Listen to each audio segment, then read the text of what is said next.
let me explain to you how the system works. So the first thing is they want us to be in jobs, J-O-Bs, because there they can transduce our most valuable resource, which is our time on the planet. Our effort, but our time on the planet. They can take that non-renewable resource, by the way, and transduce it into a debt instrument, Federal Reserve notes. Things they're not actually worth nothing. They're actually debt instruments. They're IOUs. And the rate of exchange for our time is so low, such that they can make a great deal of profit off of leveraging our time so that the companies make money and we make very little for what our time is really worth.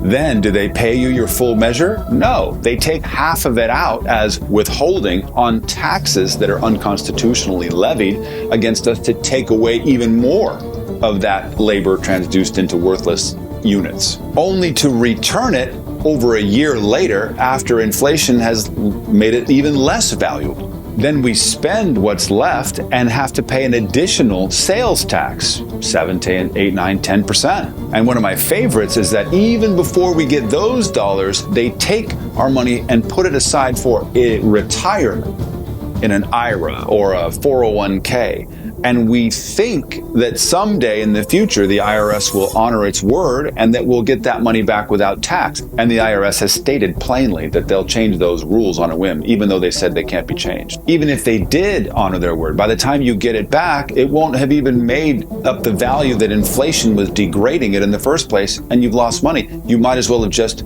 taken the tax hit.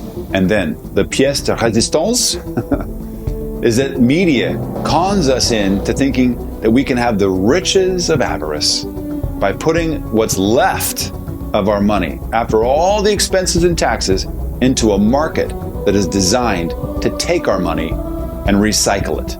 And the best part about that is that we can't really deduct those losses more than $3,000 a year, and we will take up to 40% tax hit on the capital gains.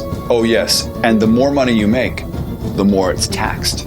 Does this seem like a fair system to you? Like there is a wealth strategy planned into having a JOB?